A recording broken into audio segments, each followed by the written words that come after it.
Ayun na si ma'am. So, papark siya. So, kailangan igilid niya yan dito. Okay.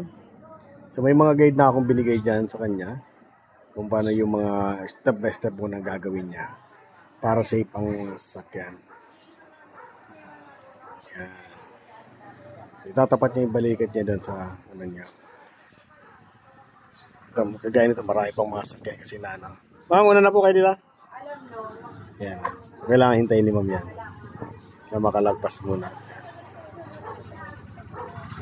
Okay.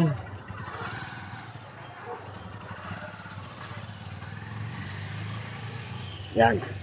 So, ngayon, tumapat na yung balikat ni ma'am doon kaya tinodo na dito pag ano. So, hanggang dito sa gilid dito. Okay. Silip ka agad doon sa kabila. Yan. Stop. So, napansin mo ngayon, tinan mo. Pag isasagad mo pang manibela mo ngayon yan, didikit ka na kagad. Kasi kung mapapansin, maliit na yung space. So, pag ganyang sitwasyon, anong gagawin na lang natin? Gigitna mo lang manibela mo. Kasi pag sinagad mo pa yan, subukan gusto mo makita, pag sinagad mo yan, dito ka, babangga ka na dito kagad. Gitna na lang, tapos tapat mo yung gulong mo doon sa pinaka, anong yan? Kanto, ano? Kasi masikip na eh. Yung. Kapag mga ganon, kailangan pantay na lang yan, manibela mo. Pantay ang gulong, atras. Eh, pag kinabig pa ni ma'am yan, sasabit na agad yan doon sa ano. Okay.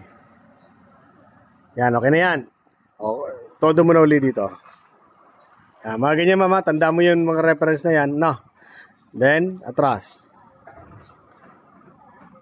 Diba? Safe na yung tagiliran natin dito. Diba? Sige, atras. Okay?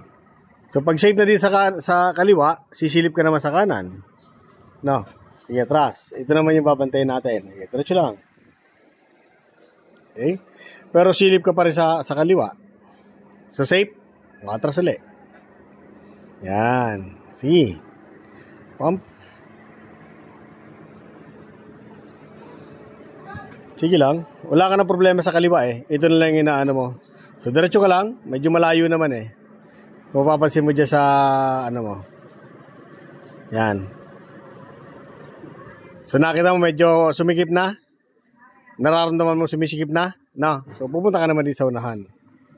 Sasagad mo naman manibela mo dito para hindi na masyadong malaki yung kakaining space dito. So, abanti ka lang. Konti lang. Aangat lang natin to. Konti pa. Yan, pwede na yan, ma'am. Then, sa kabila na, todo mo naman sa kaliwa.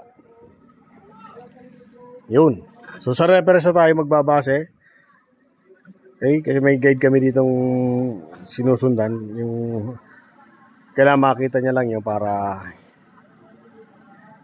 eksakto lang yung pagpupark niya, ma'am.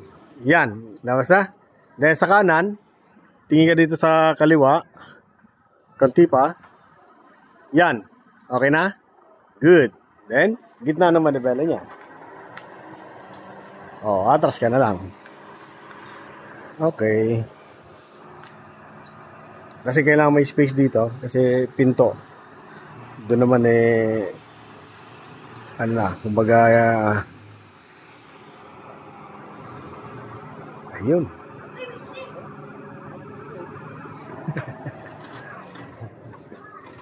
Okay.